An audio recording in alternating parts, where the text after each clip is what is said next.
Mise à jour de ce poste. Beaucoup de choses se sont passées au cours de la dernière journée et je voulais aborder certaines des préoccupations soulevées dans les commentaires. L'une des grandes inquiétudes était que ma belle-mère puisse être forcée de quitter la maison. Ce n'est pas quelque chose qui nous inquiète. Mon beau-frère a fait comprendre très clairement que, culturellement et personnellement, il considère comme sa responsabilité de prendre soin d'elle.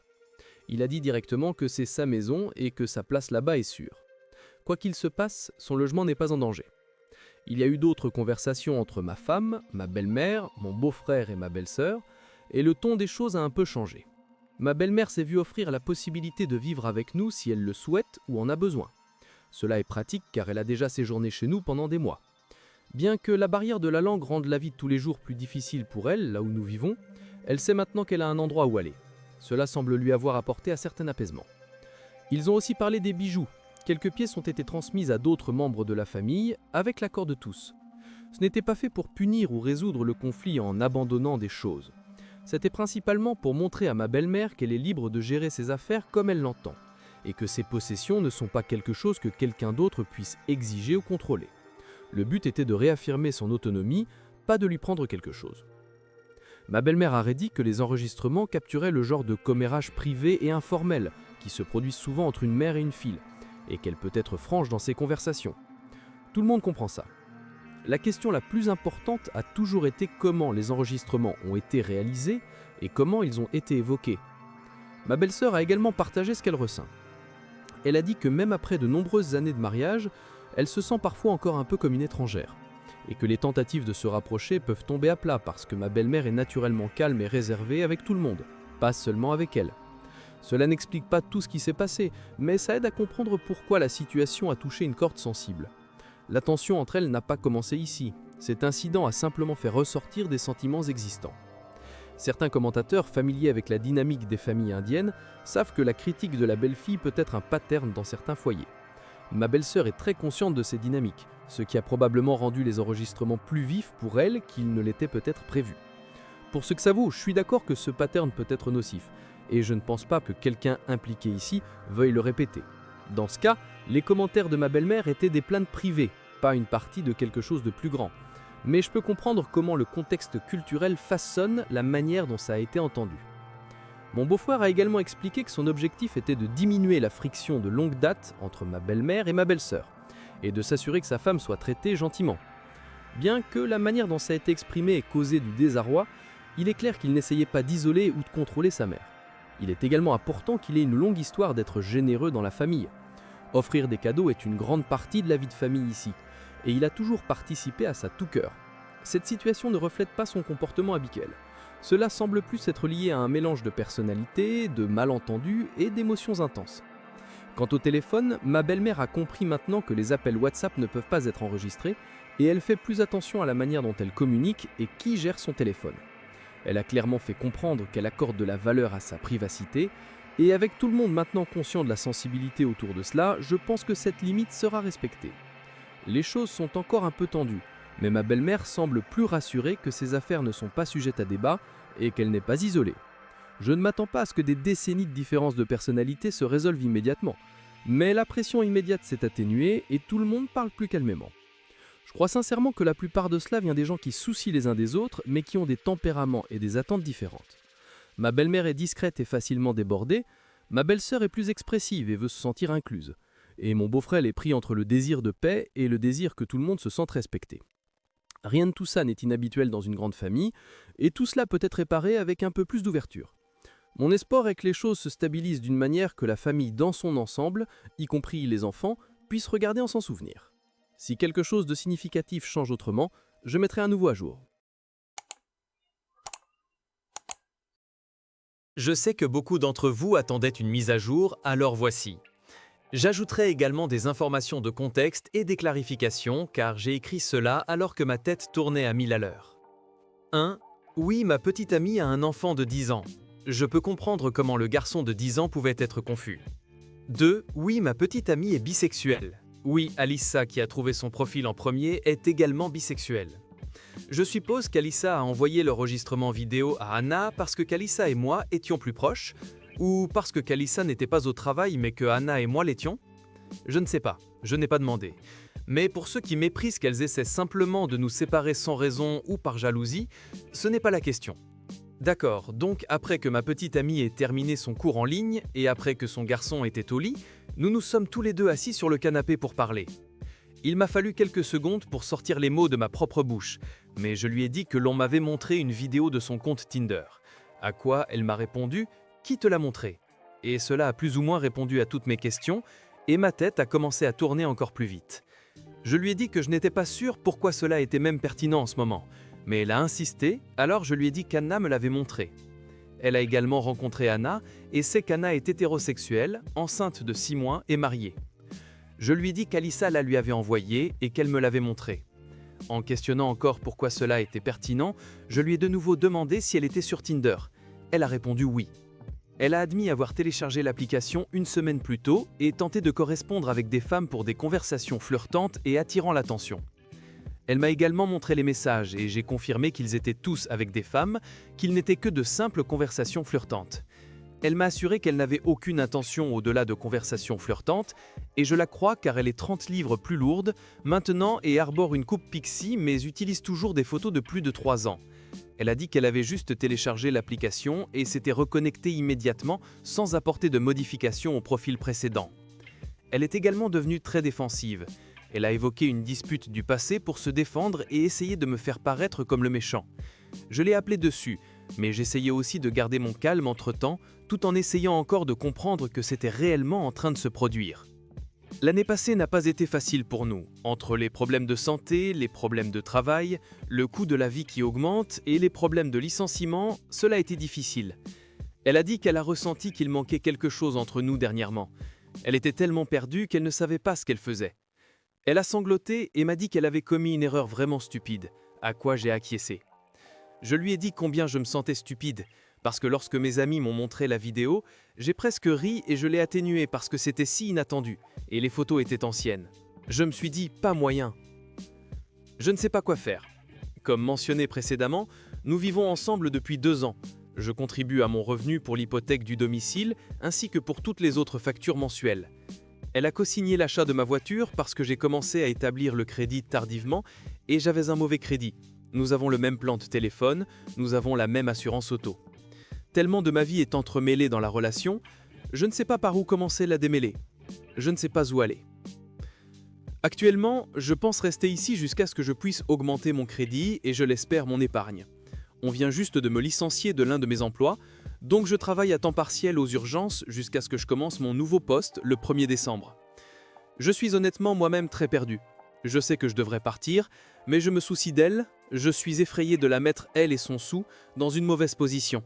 Après l'année qu'elle a passée, je ne sais pas ce qu'elle ferait. Elle n'a pas de système de soutien derrière elle, elle a moi. Bonjour à tous, j'utilise un compte jetable pour des raisons de confidentialité. Je suis une immigrante asiatique de 25 ans et mon petit ami est un caucasien local de 30 ans. Nous sommes ensemble depuis 5 ans et je suis vraiment en difficulté avec un problème récurrent qui me fait remettre en question toute notre relation. J'ai besoin d'un point de vue extérieur car je ne sais pas quoi faire. Incident numéro 1, il y a environ 1 mois. Je me suis réveillé au milieu de la nuit avec une douleur soudaine et insupportable dans le bas de l'abdomen. Je n'exagère pas en disant que c'était pire que la douleur de mon appendicite. Je hurlais et pleurais littéralement. J'avais lu à propos des ruptures de corps jaune et j'étais terrifié. J'ai supplié mon petit ami de m'emmener aux urgences. J'étais trop malade pour conduire ma propre voiture. Il a refusé, pas seulement une fois, mais à chaque fois que je le lui demandais. Son raisonnement était que les urgences ne feraient rien et que je serais juste en douleur dans un endroit différent. Il a dit que je devrais attendre et que je me sentirais mieux bientôt. J'ai pleuré de douleur pendant plus de 3 heures. Finalement, il a commencé à dire « Très bien, je pourrais t'emmener », mais ajouterait immédiatement « Mais tu dois savoir que c'est une perte de temps et qu'ils ne t'aideront pas ». J'avais l'impression qu'il essayait de me dissuader de ressentir ma propre douleur.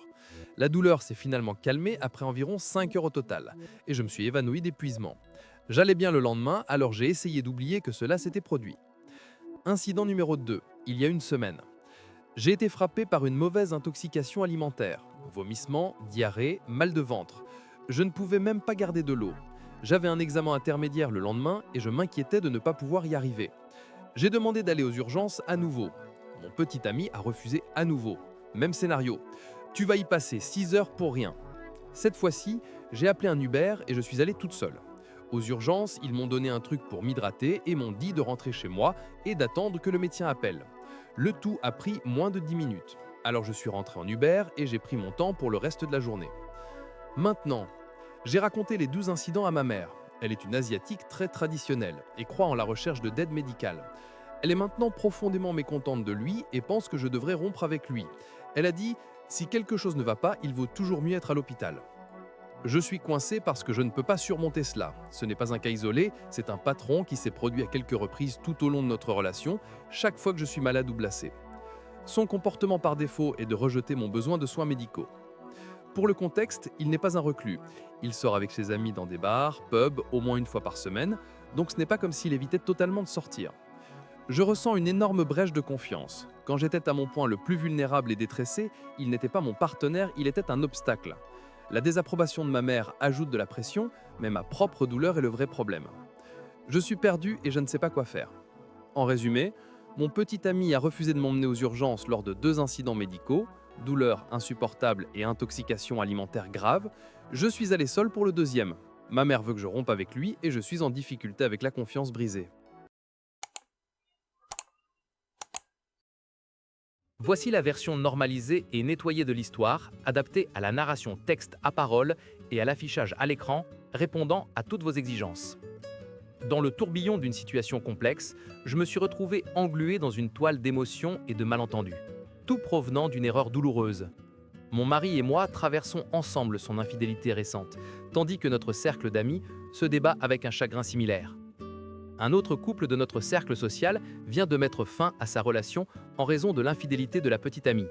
Ce malheur, bien que sans rapport avec le mien, jette une ombre sur notre environnement partagé. Alors que je naviguais à travers la journée, perdu dans une conversation téléphonique avec mon mari, il a demandé une photo. Dans un moment d'inattention, mon doigt a cliqué trop vite sur le nom du contact sans me rendre compte que j'envoyais l'image à quelqu'un d'autre que mon mari. Le récepteur était un ami mutuel, pas mon partenaire. Sans le savoir, j'ai partagé une image inappropriée réservée uniquement aux yeux de mon mari. En quelques secondes, le destinataire m'a envoyé un message, m'informant de l'erreur. La panique a envahi mon esprit. J'ai raccroché avec mon mari et d'une voix tremblante, j'ai composé le numéro de l'ami, le suppliant de supprimer l'image et de promettre de ne pas la regarder. Il a dissipé mes craintes, m'assurant qu'il n'avait pas regardé et l'a immédiatement supprimée. Malgré mes excuses sincères et notre compréhension mutuelle, une culpabilité persistante est restée. J'ai ensuite repris mes esprits avec mon mari, expliquant la malencontreuse erreur. Il semblait indulgent et nous avons continué, bien qu'avec ce poids sur nos épaules. Dans un effort de dissiper le malaise, j'ai appelé l'amie, bientôt ex du copain mutuel. Elle était la dernière pièce de cette situation déroutante et je voulais être transparente. J'ai raconté les événements avec sincérité, soulignant le caractère accidentel de l'erreur. Elle a répondu avec compréhension et notre appel s'est terminé sur une note positive. Pourtant, la tempête était loin d'être terminée. Aujourd'hui, alors que je me prélassais dans le confort de mon foyer silencieux, un nuage sombre planait alors que mon mari rentrait du travail. Un appel de cette même amie avait enflammé un brasier de malentendus. Elle avait laissé entendre une intention bien plus profonde et malveillante derrière mon erreur.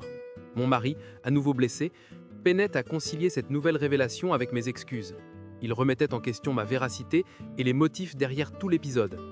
Désormais, tout le monde me perçoit comme quelqu'un qui a intentionnellement trahi la confiance, alors qu'en réalité, j'étais aveuglé par une erreur. J'ai tout essayé, m'excuser, offrir des assurances, suggérer même une déconnexion temporaire. Mais les chuchotements de doute persistent et je suis dépeinte avec la même brosse que ceux qui ont présenté leurs infidélités comme innocence. Je suis là, noyé dans l'embarras et la culpabilité, aspirant à une façon de réparer les fils brisés de la confiance et de l'amitié. Le poids de mes actions, bien que non intentionnelles, a laissé une marque que je n'aurais jamais imaginée. Dans le chaos de tout cela, je lutte pour trouver un moyen de redresser mon navire, de naviguer à travers les eaux troubles de la médéfiance et de restaurer les liens qui ont été si injustement ébranlés.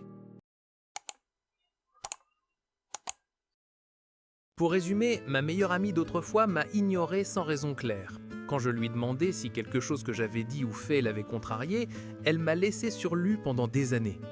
Lire vos réponses a été utile, merci pour le rappel à la réalité.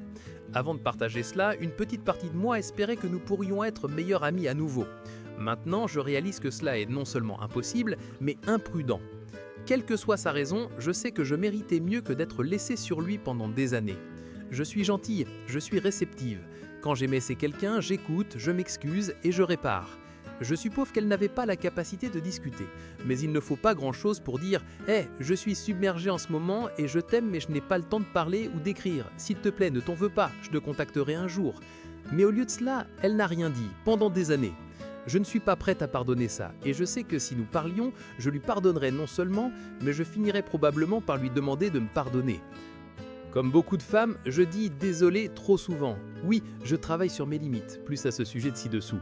Donc, la mise à jour est la suivante. Je lui ai envoyé un message disant que ne pas savoir pourquoi elle avait coupé le contact avait été très difficile, qu'elle m'avait profondément blessé et que, alors que mon premier instinct après la mort de son père avait été de la soutenir, je n'étais simplement pas prête à être en contact à nouveau. Je suppose que certains d'entre vous grognent ou me maudisent en ce moment.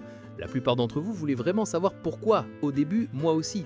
Mais cette situation est nouvelle pour vous, je la rumine depuis des années. Pour moi, sa logique est moins importante que la douleur qu'elle a causée et pourrait facilement causer à nouveau.